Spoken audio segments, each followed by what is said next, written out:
예, 안녕하십니까. MD 미션 스쿨의 조래열 목사입니다. 오늘 드릴 말씀은 마태복음 6장 9절에서 13절입니다.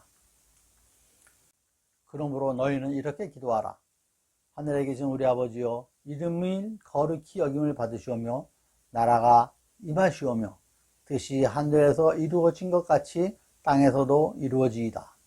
오늘 우리에게 일용할 양식을 주시옵고 우리가 우리에게 죄 지은 자를 사하여 준 것 같이 우리 죄를 사하여 주시옵고 우리를 시험에 들게 하지 마시옵고 다만 악에서 구하시옵소서. 나라와 권세와 영광이 아버지께 영원히 있사옵나이다. 아멘. 예, 이 말씀을 이렇게 기도하라 라는 제목으로 함께 나누도록 하겠습니다. 오늘의 말씀은 너무나도 잘 알고 계신 마태복음 6장의 말씀입니다. 주기도문의 근간이 되는 말씀이죠.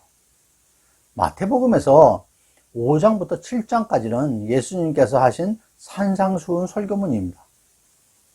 예수님의 가장 긴 설교문이기도 하죠. 그 중에서 오늘의 6장에서는 바르게 구제하고 바르게 기도하고 바르게 금식하고 바르게 하나님을 섬기는 것에 대해서 말씀을 하고 계십니다. 오늘은 그 중에서도 바르게 기도하는 것에 대해서 말씀을 나누고자 합니다. 기도하면서 5만 번 이상 응답받았다고 고백한 조지 뮬러라는 분이 계십니다. 황혼기에 세계 42개국을 다니시면서 약 300만 명에게 복음을 전하고 1898년에 93세에 생을 마감을 하셨답니다. 그의 사역은 66년간 지속되었는데 하나님께서 가난한 고아를 돌보는 그러한 소명을 주셨다고 합니다. 그래서 2,000명이 넘는 고아를 기도로 양육하셨다고 합니다. 그래서 그를 고아의 아버지라고 부릅니다. 아주 오래전에 그분의 책이 우리나라에서도 번역해가지고 출간이 되었습니다. 그분의 응답받는 기도 원칙 5가지가 있습니다. 짧게 소개를 드리도록 하겠습니다. 첫 번째로 축복에 대한 모든 주권의 유일한 근거가 주 예수 그리스도의 공로와 중보라는 것을 전적으로 확신하라고 합니다. 요한복음 14장 13절 전반부에 나오는 말씀인데요. 너희가 내 이름으로 무엇을 구하든지 내가 행하리니 라고 했습니다. 그리고 그 다음에 14절에서도 내 이름으로 무엇인지 내게 구하면 내가 행하리라 라고 하셨죠. 너무나도 잘 알고 계시는 내용일 것입니다. 두 번째로 알고 있는 모든 죄로부터 완전히 떠나라고 합니다. 아시다시피 하나님께서는 죄를 인정하지 않으십니다. 그래서 우리를 죄로부터 깨끗하게 하기 위해서 그분의 아들 예수님을 우리의 죄를 대속해 하시고 십자가에 죽게 하셨죠. 그래서 기도의 제일 첫 번째는 회개의 기도가 되어야 되는 것입니다. 회개의 기도 없이는 주님께 하나님께 나아갈 수가 없는 것이죠. 다음 세 번째로 하나님 자신의 서원에 의해서 확증된 하나님의 약속의 말씀에 믿음을 가지라는 것입니다. 믿음장이라고 하는 히브리서 11장이 있죠. 그 6절에 믿음이 없이는 하나님을 기쁘시게 하지 못하나니 하나님께 나아가는 자는 반드시 그가 계신 것과 또한 그가 자신을 찾는 자들에게 상 주시는 이심을 믿어야 할지니라 라는 말씀이 있습니다. 네 번째로는 하나님의 기쁘신 뜻을 따라 간구하는 것입니다. 우리는 기도하면 응답받기를 소망하지만 응답 또한 주님의 주권이 있는 것이죠. 그러므로 우리는 나의 뜻이 아닌 하나님의 뜻에 합당한 기도를 하여야 할 것입니다. 야고보서 4장 3절에서 구하여도 받지 못하면 정욕으로 쓰려고 잘못 구하기 때문이다 라고 분명히 말씀을 하십니다. 마지막 5번째로는 계속 끈질기게 기도하는 것입니다. 씨를 뿌린 농부가 추수에 때를 끈기 있게 기다리듯이 그 응답이 오기까지 하나님을 굳게 바라보며 기다려야 한다는 것이죠. 많은 사람들은 기도를 드리면서 하나님이 주시는 축복의 응답을 받기 전에 미리 스스로 낙담하거나 포기하는 경우가 많다는 것이죠. 기도한 후에 응답을 기다리는 것은 곧 그의 믿음이 살아있다는 증거가 되는 것입니다. 기도하는 자가 먼저 포기하는 것은 하나님의 능력과 하나님의 응답을 무시하는 것과 똑같습니다. 이상과 같이 뮬러의 그 응답받는 기도 원칙 5가지, 우리가 처음 듣는 아주 생소하고 특별한 내용들은 아닙니다.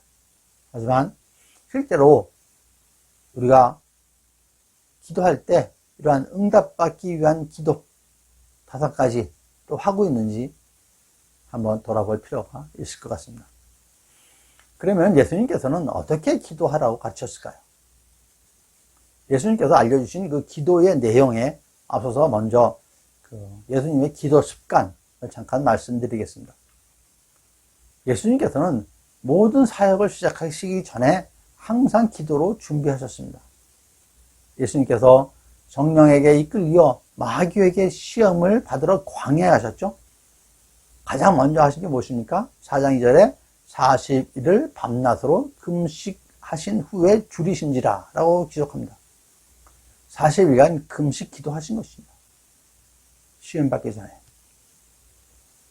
또한 기도로 하루를 시작하십니다. 기도의 생활화 습관화인 것입니다. 그러면 이제 본격적으로 오늘의 말씀인 이렇게 기도하라 하시면서 알려주신 예수님의 기도의 원리와 내용들을 살펴보도록 하겠습니다. 오늘 주신 말씀의 마태복음 6장 9절에 하늘에 계신 우리의 아버지여 이름이 거룩히 여김을 받으시오며 라고 말씀하십니다. 먼저 하늘에 계신 우리 아버지 하고 기도합니다. 이는 다른 신과 구별되는 우리의 아버지이신 하나님의 자녀가 은밀한 중에 기도하는 것을 보고 응답하여 주실 것을 바라면서 기도 드리는 것을 의미합니다. 기도의 시작은 누구에게? 하늘에 계신 우리 아버지에게 드리는 것입니다. 후반부에 이름이 거룩히 여김을 받으시오며 라고 되어 있죠. 거룩하신 하나님이 그에 합당한 대접을 받으시고 하나님의 이름이 멸시를 받지 않기를 소망한다는 걸 의미합니다. 다음 10절은 나라가 임하시오며 뜻이 하늘에서 이루어진 것 같이 땅에서도 이루어지이다 라고 하셨습니다. 이는 하나님이 왕으로서 다시 통치하시기를 구하는 기도입니다. 즉 나라가 임하시오면은 하나님을 왕으로 온전히 인정하는 것입니다. 그 다음으로 하나님의 뜻이 무엇이겠습니까? 아들인 예수 그리스도를 통해서 사람이 구원이 돼서 하나님의 온전한 자녀가 되어서 하나님께 영광을 드리는 것을 얘기합니다. 즉 10절의 기도는 하나님의 강력한 힘으로 사람을 구원해서 영원한 생명에 들어가게 하시기를 구하는 그러한 기도일 것입니다. 하나님께서 절대 왕으로 임하셔서 하나님의 뜻이 하늘에서 이루어지는 영광과 같이 이 땅에서도 이루어지기를 간구하는 것이죠. 이와 같이 예수님께서 알려주시는 기도 9절 10절은 하늘에 계신 우리 아버지여 하면서 3가지 기도하기를 첫 번째로 하나님의 이름이 거룩히 여김을 받고 두 번째로 나라가 임하고 세 번째로 하나님의 뜻이 이 땅에서도 이루어지기를 이 3가지를 간구를 합니다. 그런 다음에 11절부터 13절에 나옵니다. 11절부터 13절은 우리에 대한 기도를 알려주십니다. 13절이 우리가로부터 시작을 합니다. 우리에 대한 기도는 4가지입니다. 일용할 양식, 죄사함, 시험에 들지 않게 해주고 악에서 구해달라고 이 4가지를 간구를 합니다. 먼저 일용할 양식부터 보겠습니다. 양식은 먹을 것뿐만 아니라 영적인 것도 다 포함을 합니다. 나아가 우리가 이 땅에서 살아가는데 필요한 모든 것을 달라고 하나님께 간구합니다. 즉 하나님께서 주시지 않으면 받을 수가 없는 모든 것을 구하는 것이죠. 나아가서 이 세상에서 살아가는데 필요한 모든 것을 주시는 분이 하나님이다 라고 고백하는 것입니다. 다음으로는 죄 사함입니다. 특별히 말씀드리지 않아도 잘 알고 계시는 내용이죠. 나의 죄를 용서받기 전에 나에게 상처를 준 사람을 먼저 용서하라고 하시죠. 형제의 죄를 용서하지 않으면, 그리고 자신의 형제의 잘못한 것이 없다고 한다면 하나님께 죄 용서받을 것을 기대할 수가 없을 것입니다. 세 번째는 시험에 들지 않게 해달라고 구하는 것이죠. 사탄은 하나님의 자녀를 넘어뜨리려고 항상 노리고 있습니다. 사탄은 하나님과 우리를 분리시키려고 호시탐탐 간계를 부리고 있죠. 마태복음 26장 40절, 41절에 나오는 말씀이죠.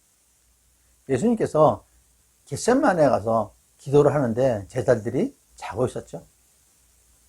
그래서 예수님께서 베드로에게 너희가 나와 함께 1시간도 이렇게 깨어 있을 수 없더냐? 시험에 들지 않게 깨어 기도하라 라고 말씀하시면서 책망을 하십니다. 시험에 들지 않게 깨어 기도하라고 하시는 것이죠. 시험을 이길 방법은 오직 하나, 기도뿐이죠. 성령 안에서 기도하는 것 외에는 방법이 없습니다. 마지막으로 악에서 구해달라고 기도하라고 하십니다. 악은 세상적인 삶을 이야기합니다. 우리는 하나님의 자녀이지만 세상에서 살고 있습니다. 하지만 우리는 세상 사람들의 삶의 방식으로 하는 것이 아니라 세상에서 하나님의 방식으로 살아야 하는 것이죠. 예수님께서 가르쳐 주신 기도 내용은 모두 7가지입니다. 3가지는 하나님 나라를 위한 기도, 그다음에 뒤에 4가지는 우리 자신에 대한 기도입니다. 먼저 하나님의 이름이 거룩히 여김을 받고, 두 번째로 나라가 임하시며, 세 번째로 하나님의 뜻이 이 땅에서도 이루어지기를 간구합니다. 우리 자신에 대한 기도는 일용할 양식, 죄사함, 시험에 들지 않게, 그리고 악에서 구해달라고 간구합니다. 그런데 이 7가지 모두는 주님과 함께 동행하며 가기 위한 기도인 것이죠. 나의 영달, 나의 탐욕, 그런 걸 위한 것이 아닙니다. 우리의 모든 상황을 아시는 주님께서는 이러한 기도를 통해서 모든 것에 응답하여 주시는 것이죠. 여러분, 예수님께서 알려주신 대로 기도하십시다. 그래서 기도마다 응답받으십시다. 그리고 마지막으로 하나 더 말씀드리면 간절히 기도하십시오. 앞서 말씀드린 마태복음 26장 39절에 예수님께서 얼굴을 땅에 대시고 엎드려 기도하셨다라고 하죠. 아주 간절히 기도하는 모습입니다. 그리고 앞에서도 말씀드렸지만 누가복음 22장 44절에 예수께서 힘쓰고 애써 더욱 간절히 기도하시니 땀이 땅에 떨어지는 핏방울같이 되더라 라고 기록되어 있죠. 예수님께서 얼마나 전심으로 간절히 기도하셨는지, 땀이 비 오듯 흐르는데 핏방울처럼 흘렀다라고 합니다. 예수님께서도 전심전력으로 기도하십니다. 기도할 때 간절함이 있어야 합니다. 그런 간절한 기도로 주님께서 알려주신 기도로 항상 여러분의 기도가 또 저의 기도가 응답받으시기를 간절히 축원드립니다.